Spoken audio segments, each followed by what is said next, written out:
So we have Yes. to understand these things. So when these guys come and talking about one person borrowing money, it is not so. It is the policy changes that Person borrowing. causes. Yeah, it is the policy changes that causes the rise in interest rate and causes the rise in inflation that causes everything to fall in Jamaica. That was the problem. Yeah. Yeah, I that wanted led to. to a vast amount of people in Jamaica cannot pay back their loans that they took out, and they start losing their houses, losing their business, and all of these things. And what you have to understand is that banks also borrow money from other banks. Yeah. Insurance agency borrow money for maybe they want to pay their bills and stuff immediately. So banks and institutions borrow money from their one another. And when they can't pay it back, they start folding. Yeah. Yeah? So when they come here and they start talking about Edward Siago, it has nothing to do with no Edward Siago, but they have to use something to cover up what it is that really happened. And most of them don't even understand or know what really happened. So they have to come here with a talking point. Yeah? But when you understand how these things happen, you will understand that it is government policy that triggers these things. And the government policy that triggered these things was the Open Account Act in 1993. And then if you follow, you will see the pressure on the Jamaican dollar and the US dollar rising out of hand, and the Jamaican dollar getting weak, and the government trying to step in. Because what happened, anytime, if you have, say, for instance, you have capital flight where money is leaving, US dollar is leaving out of Jamaica, the government will step in and throw a lot of money into the system. The Bank of Jamaica will come in and put up a lot of money into the system to stabilize it. If the bank doesn't have a good NIR to stabilize it, what you're going to find, there's going to be a run on the Jamaican dollar, and you're going to find that interest rate and inflation start going out of hand. Because the weaker the Jamaican dollar get to the US dollar, good, are going to start getting more a good NIR in order to keep that stabilized. Go ahead. Yeah. Yeah. What? All right. What happened? Hold on, Mr. Utech. Chopper ask if you add him. Guys, me just read some Mike McCallum pass off. Chuck told us. What you say? Yeah. No, Chuck told us already. Oh, my bad here. Add Chopper. Yeah. Yeah. As I was saying, you see, the Omar Davis, the government said there were too much liquidity in the system. Too much liquidity in the system. High interest rate policy. Interest rate policy for too long. I gave you 2 articles to read from Dr. Carl Bly. When Dr. Carl Bly went to the Finsac inquiry, Dr. Carl Bly said, listen, I had front row seat right in this the whole thing. I was a minister at the time and a debtor. Look here, PJ Patterson government held that high interest rate policy for too long. You said, okay, they were trying to correct a situation, all right? But they held their interest rate policy for too long. Hold on, Kim. Mr. Utech, can you please add Chopper? Yeah, I'm adding him. Yeah, man, and that is what caused the problem. No, what was that? Remember, Ronnie Tweet, before Ronnie Tweet enter the PNP politics there, Ronnie Tweet was a popular talk show host, but Ronnie Tweet was also a businessman with a coffee company. With him, I think he had Peelman as partner, and that coffee because of the interest rate, that coffee company run into problem. Ronnie Tweet came out and said, I could not support a government that has presided over the most massive transfer of wealth from the poor to the rich that has taken place in this country since slavery was abolished. What he was talking about is that the people with money now the government were using taxpayers' money to pay them high interest rates, and their money. Now, Ronnie Tate, shortly after, Ronnie Tate wanted a bailout, but through Ronnie Tate was popular. They said to Ronnie Tate, say, listen, you're popular and you can win a seat for us. You have to just come down and run a seat. That's how Ronnie Tate went to the PNP. Ronnie Tate was like a manly sympathizer, but he wasn't really in the PNP like that. It's because he wanted that bailout, but Ronnie Tate told you, and they're trying to dismiss that. He could not support a government that has presided over the most massive transfer of wealth from the poor to the rich that has occurred in this country since slavery was abolished. And that transfer was mainly taking place during this high interest rate policy. All right. So, my PNP, I try to spin this thing as if Finsac was real. And it destroyed the financial sector. Listen, NCB was in a worse position than Central National. NCB was a government bank. See, I didn't buy a loan from NCB. NCB, when they're talking about sweetheart deal, they didn't give, it's not like, say, they give leaching at any favorable rate. That's all right. Nobody wanted NCB. The chairman at the time said, when they put out NCB out there on the market, nobody, even Leaching said his financial advisor was telling that it's not really a good buy. All right. So I don't know why him come. Voice of the person nation. who, if I may just add something real quick, the person who lured, by the way, evening everybody. The person who lured Leaching into purchasing the bank is the same person who managed the bank for 20 odd years. That is something that people need to look into. At the time when the Financial Adjustment Company was being formed, the person who was responsible for liquidating the assets held by that company was the exact same person who managed the institution, NCB that is, for almost, I think, 20-something years. And you can double check that. I'm 100% certain that I'm correct.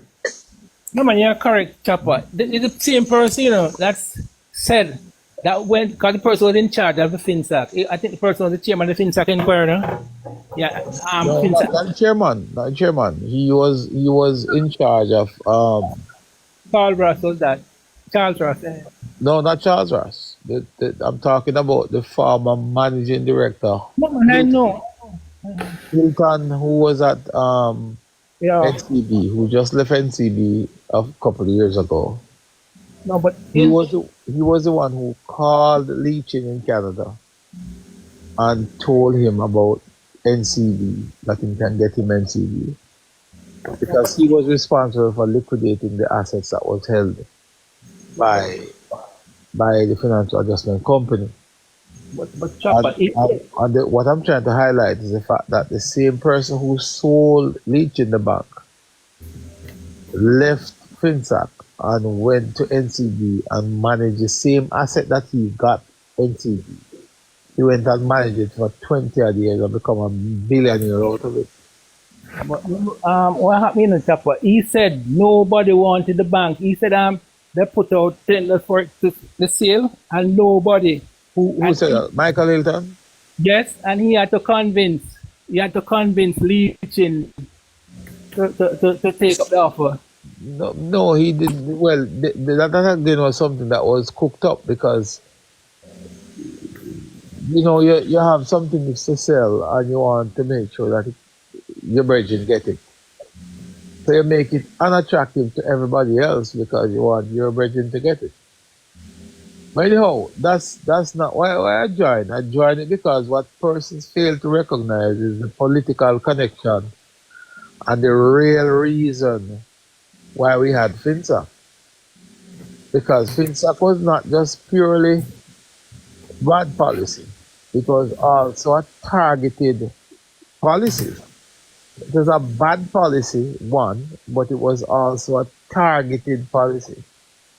In other words, all the financial institutions that were hinged to Century or even to Workers Bank, Delaware Lindsay, were the ones who were targeted. Century was the big bank at the time, and Century was what Omar Davis went after.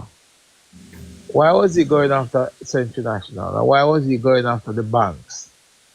Remember that when Eddie Seaga came into power in 1980, the entire financial sector in Jamaica was next to zero. Everything was wiped out, and whatever out was just barely stuttering along. Eddie Seaga came in 1980 and built out a myriad of financial institutions and just institutions on a whole that was designed to bring Jamaica into the first world category. Yeah? When Michael Manley came in 1989, he came in promising the United States and the IMF that they would pursue the said policies that they wanted Eddie Seaga to pursue in the 1980s. Bear in mind that the back in those days, the policy of the IMF was a little bit different from what it is now. The IMF was always an arm, a financial arm of the United States. And it is also one of the vehicles that is utilized as part of the United States foreign policy. So they will use the IMF in countries to squeeze them for them to do whatever the United States wants.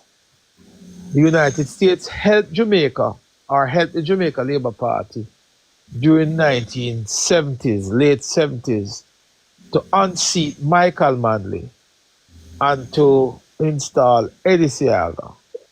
But they installed Eddie Seaga with the intention for him to pursue some policies. One of those policies is liberalization, privatization, and deregulation. They wanted the country to privatize the country's asset, to deregulate the economy where open market and free market can flow, and to liberalize the United States dollar. Eddie Seaga said at the time that we cannot do all three. First of all, they are encouraging the Jamaican government at the time to lay off 30,000 public sector workers. And they wanted Eddie Seaga to sell government assets while they had the Rockefellers and all those persons lined up to buy them, which is the United States companies. They wanted them to buy out the Jamaican asset, and they were encouraging Eddie Seaga to go full-fledged into privatization. And he was to go full-fledged in deregulation, no regulation of the economy. Eddie Seaga said, I will not pursue any policy that is going to be to the detriment of the Jamaican people. The United States fell out of grace with Michael, with Eddie Seaga.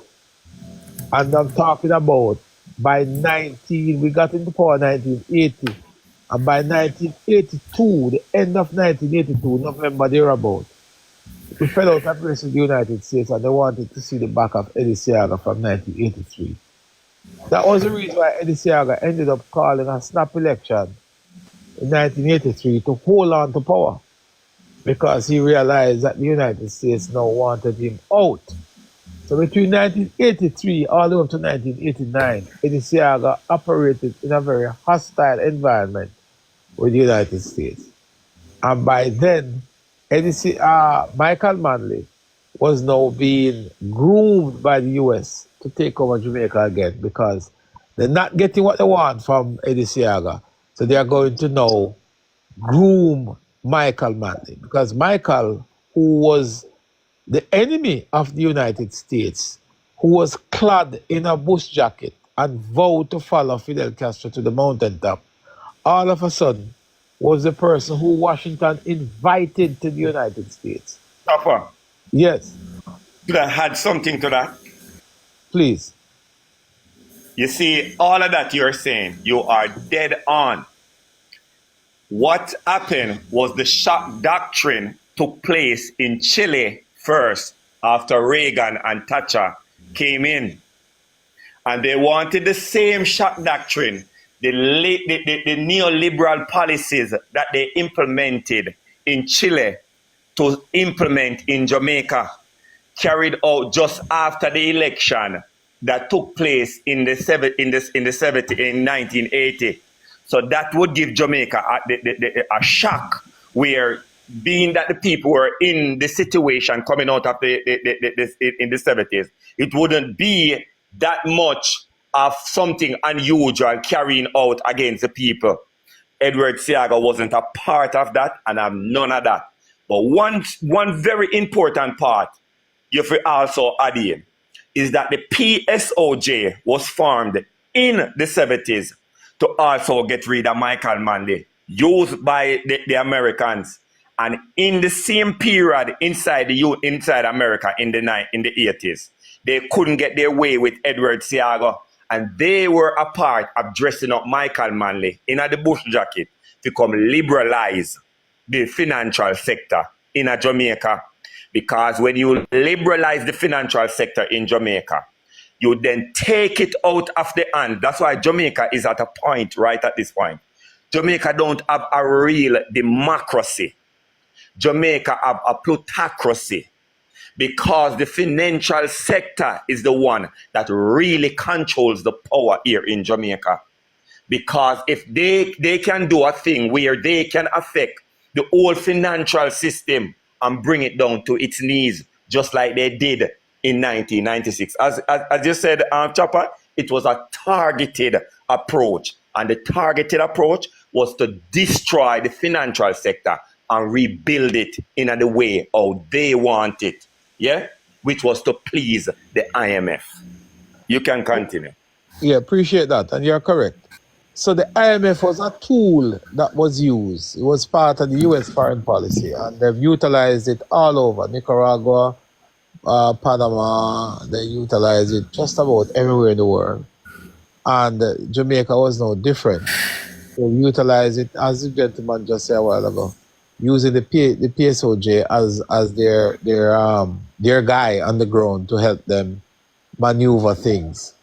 And Eddie Seaga just wouldn't have it. So that's why when I tell people that it is not just a mere voting out of the JLP back in 1989, it was more of an assisted undermining, similar, if I may say, to what took place in the 1970s. Because it is always about what the United States want. And they had their testicles all over the election in 1989. Michael Manley Eddie Seaga could not get a meeting in Washington after getting the first visit to Jamaica by Ronald Reagan in 1980. The first country. After being the second highest recipient of American aid, Jamaica was second to Israel globally. And if you go and Google that today, you'll find that there was no other country in the world that received more foreign aid than Jamaica. The only country to surpass Jamaica in terms of assistance of the United States back in the 1980s would have been Israel. Jamaica was a friend. Jamaica was a buddy. Jamaica stand up in the middle and prevent and assisted the United States in winning the Cold War against the USSR. So they owe a lot to us at the time. And they did a lot to get rid of Michael Manley. I have to wrap up now. So, wow. Yo, Mr. Yotek, you know how vital this information is. A lot of people don't understand this, and don't understand I wanted to just make the connection, because in the 90s, one of the reasons why we had the Finsac, because that's where I wanted to go, why we had the Finsac. Just give me 2 minutes, my brother. Give me about 3 minutes, my brother, and I wrap it up for you. Okay, go ahead. In the 1990s now, why did we come up to Finsac? We came up to Finsac because the Manley regime, after winning in 1989, will now have to fulfill the commitment that they would have made to the United States and FinSat. They had not FinSat, the United States and the IMF. They And the told PSO Michael Manley, also. Don't leave out the PSO, Jen. well, the PSOJ is the IMF guy on the ground, or the Yeah. group on the ground that they work through. So after winning the election, because they would have undermined the PSOJ, that is, would have undermined Eddie Seaga in 1986, coming after the Gilbert in 88, they would have undermined them and had them to spread some negative about Eddie Seaga and got him out. So when Michael came in now, he started to pursue the said three policies that the United States wanted. The United States wanted liberalization, deregulation, and privatization. Privatization meaning that when you privatize the government companies, you would have to sell them to the private sector. And the companies lining up to buy them were American companies. They were lining up in Jamaica to purchase Jamaica's asset. If you liberalize the dollar, it means that free up money so anybody can come in and just rake and scrape the economy and take the money out, like what is happening now to some extent.